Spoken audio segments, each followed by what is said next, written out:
What's up, Lynn? Thank you for the time, man. Hopefully, San Antonio's treating you well. It's been about a year since we saw you in the cage. Unfortunately, the happenings with the Bader fight went on. I know you're super excited to get back in there. What have the past year been like for you, and just the excitement to be here for this fight week and get back in there on Thursday? Hello, how you doing, mate? Sorry. So to be honest, training, mate, just all I pretty much do. When you don't have a schedule, what else can you really do? We like to go on holidays and trips, but when you don't have a schedule, you sort of can't just go away like you'd like to. So I did go to Thailand for Christmas. I trained out there for about 2.5 weeks. Went to England as well, carried on my training there. Came back, carried on my training again. So pretty much it's just been training, training, and training again. And I'm just glad that I did get the call to fight for the PFL, like I said. Lucky I'd been training, so I just stepped up a little bit for the last 6 weeks, 5 weeks, 6 weeks, when I got the call. I had the pleasure of interviewing your teammate, tall Steve Mowry, just a couple weeks ago. He said a lot of people are kind of wondering what it's like between you two in the gym because you're both in this season. But he said, little do people know or realize you guys are loving every minute of it, having a blast, training hard together. What's it been having him, or what's it been like having him around this fight week, going through everything together and getting ready to fight on the same card this week? Well, Steve pretty much nailed it on the head. Like, I don't think people know. Me and Steve have known each other and trained with each other for the last 8 years. We were roommates, and we were beating each other up without getting paid. So it's nothing new.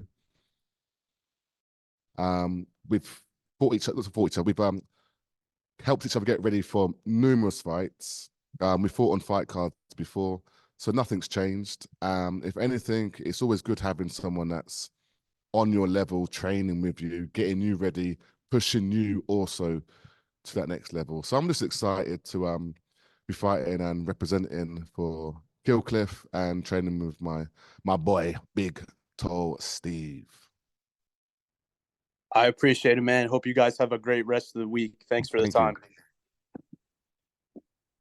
you. time. Marty. Yes, Linton, Big Swarm. How you doing, man? How you doing, brother? I'm good. I'm good. You're finally back. Obviously we've been waiting for this for a long time. Obviously the Bader fight got called off, unfortunately. I was wondering though, was there any conversations about having you fight him in the Bellator Champion Series this year? And if so, or if not, what was your thought process in actually accepting the tournament? So I actually thought I would be fighting him next, I got sick. I know the show must go on, so he fought Ferreira. Obviously he lost. Not obviously, but he lost at the fight. So then I thought, okay, then they are going to set me and Bader up. It never happened. So they said, do you want to go in a tournament? So I didn't have long to think. I pretty much decided right there and then that I was going to do the tournament because I knew I'd be active. And who wouldn't want to be in a tournament where you get a belt, you get money, and you get to fight the champion at the end? So it makes sense. So pretty much, I don't think the Bader fight will probably happen now, to be honest. I'm on a different road, should I say. Nice. And obviously 5-fight win streak, 4 KOs over the last 5. Probably know the answer to this, but what we're going to see against Golsov on Thursday? So, same treatment. Not taking nothing away from him, but yeah, I'm a different kettle of fish, man. Hit the 40 age and I'm just keep rolling, man. Keep rolling. And I think my last performance showed that I'm not stopping. So gonna get the same treatment come Thursday. And then just a really quick one from me. Obviously, you mentioned about having Steve. Obviously, he's in the tournament, the heavyweight tournament this year as well. Yes. You've trained together, obviously, you spar together. What happens if you come up against each other in the tournament? Then we fight. I guess. Look, I don't think none of us are not going to fight. We've always said we wouldn't fight each other, but you know, when it's $1 million on the line and both got to feed our families and ourselves, what are you going to do? No one's going to pull out, are they? So we're going to have to fight. But until we get there, that's another story, isn't it, right now? Cheers. We'll be watching Fist Meet Faced on Thursday. Thank you. Liam. Hi, mate. Can you hear me all right? I can't really hear you now. Oh, shit. Sorry, man. 1 minute. Is that any better? Not really, but I can probably pick up what you're saying. If you can pick it up. Sorry about that, man. It's just yeah, very low. I'll try and fix it as I go on, but if you can hear me, I'll get my first question out of the way, and then as you answer, Not at all, no. Okay. Sorry, man. Go ahead, Liam. Hello? Can you hear me now? Yeah, go ahead. Yeah, okay.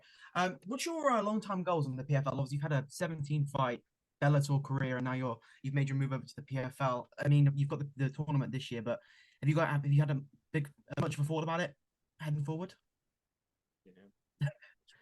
Sorry. Well, win the tournament. To be honest, win the tournament, fight the champion, win that fight, and defend that belt a couple of times at least. Because my goal is to be a champion. My goal is to, you know, be the best in the world. So one step at a time. But that's my goals for the PFL brand while I'm in it right now. All right, man. Can you hear me any better now? Yeah, go ahead. Yeah. My second question was, there's another guy in the tournament who you're very familiar with, Steve, not Steve, Moldovsky. He got a win over your boy Steve in his last fight, and you guys have obviously fought twice before. So I was wondering if that fight does get matched up for a third time, do you think there'll be any bad blood on it, or will it just be business as usual? I heard something about Moldovsky and Steve. Okay. Tom will come right back to you. Liam, I'm gonna come right back to you, okay? Pick up a speaker for you. No problem. All right, real quick, let's go over to Mike, please. Linton, just I know we talked about a week and a half ago, but you told me, you know, you're going to use this opportunity to remind the world just who you are and just how good you are. But now that we're 2 days away, is the energy amping up a little bit more just because we're right here and now it's you have this opportunity to remind the world just how good you are? 100%, 100%. As we get closer and closer, like you said, the intensity builds up. I'm containing it right now, but when fight day comes, that's when it will, you know, ramp up probably to the most. But yeah, just excited to be here, to be fighting for the PFL brand, and like I said last week to you, to showcase my skills. That's what it's all about. Showcase my skills and show the world what I'm about. And one thing I really enjoyed, this my last question is, you know, we talked about removing rankings and politics out of it. It's just one fight after the other after the other. At this stage in your career, being a veteran of the sport, how much more enjoyment do you take in knowing that I show up, I do my job, I move on, and I show up, I do my job, I move on, and eventually a check, a belt, and everything is yours? Oh, it's the best thing in the world. To do what I do as a job. Not many people can do it. I think a lot of people think they can do it until they get in there. This is like at training. But I love it. And I don't think I could do anything else once this is done. And the check obviously is the bonus at the end. So I get to show the world what I can do. And then, yeah, get paid after. So it's probably one of the best jobs in the world, if you ask me. All the best, man. Can't wait to see you in there. Thank you. Appreciate it. Gabriel. Hey, Linton, can you hear me? Yes, I can hear you.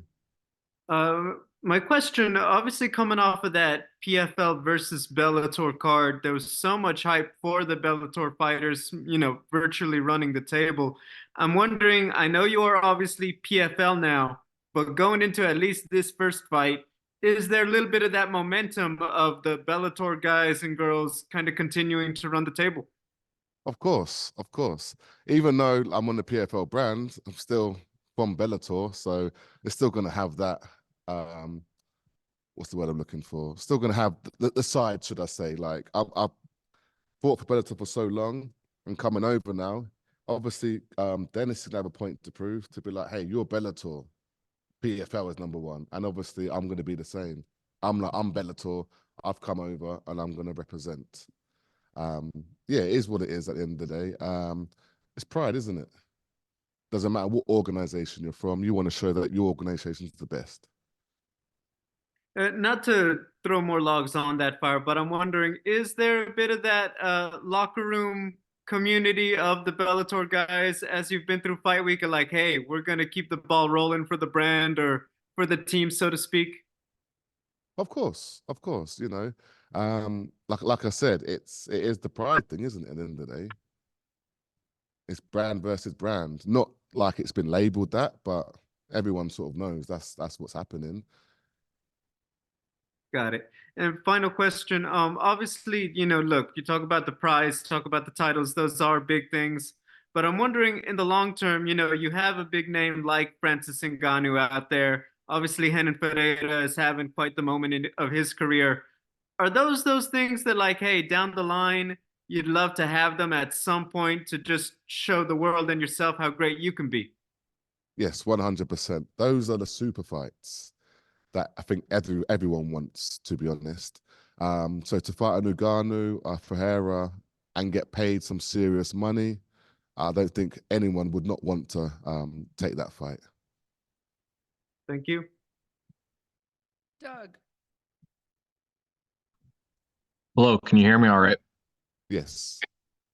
All right. Hope you're well this fight week. You mentioned you've been constantly training. When you found out it was going to be the season format and you knew the activity was going to go up a lot, was there any changes in the preparation or was it just maintain? I'm pretty smart now going into fights, not to train too silly, overtrain. I've done that a number of times, you know. It's backfired and also it's helped me as well. So, but I think as you get older, you sort of, I know how to fight. It's just make sure you're fit enough, really. So I'd already been training. I've been helping out a friend get ready for one of his fights. And then I got the call to say about the tournament. So I didn't necessarily just go overboard and start training super hard. I just kept my momentum, what I was already doing, and then just stepped up a little bit when it was needed. All right. And you mentioned the Bellator versus PFL matchup here. Your opponent has already beaten both of last year's finalists. How big a statement do you think it makes to the rest of the world and just the rest of the guys who've been in this PFL scene for a while, fought guys like Goltsov and his opponents, to go in there and beat him your first fight with this promotion? Of course, mate. That's great momentum. And I wouldn't want nothing less, you know. Like I said, I was supposed to fight Bader, so that was the world champion. So to go down and not be fighting the top guy at the moment, then, you know, I don't think it would make sense. So yeah, to knock off Dennis, you know, first round, not first round, but you know, pretty much his first round. Then yeah, that's a big statement. That's a big statement that I need to make and I will make. All right, that's it for me. Thank you. Joey. Hey, can you hear me okay? Yes, I can hear you. Okay, so this will be your first fight in the PFL, and you'll be exposed to a whole new audience. For those that aren't familiar with you, how would you describe your style? It's in my name. It's in my name. The big swarm. Pressure, top pressure, strong, durable, the will to win, strong mindset, powerful, just a handful to deal with. I think the name pretty much sums me up to the people that don't know me. Great. So I believe my colleague Liam was aiming towards this question. Your former opponent, Valentin Moldavsky, is also fighting on this card. Do you have any particular interest in completing your trilogy with him in the PFL? Yeah, of course. There has to be a trilogy, don't there? Can't end it on one apiece, you know. And I definitely think he wants the rematch at some point also, you know. But yeah, but we'll get to that when it get to that. It's not at top of my list right now. Dennis is the main goal right now. That's all for me. Thank you. Global Fight Talk. Hey, brother, how you doing, man? I'm good, thank you. How are you? I'm doing great. Appreciate you. First of all, welcome to Texas. Happy to have you, man. Thank You've you. been around this sport for a long time, been in Bellator for a good decade. What keeps you motivated the most to keep lacing the gloves up and pushing forward in this career? The competition in me. I love competition, the will to win. I'm stubborn. Man. Just want to be the best, to be honest. So yeah, I think that's what it is. It's the will to win, stubbornness, and the competition in me. You know, I love it. I love every moment of it. Appreciate it, man. Good luck. Thank you.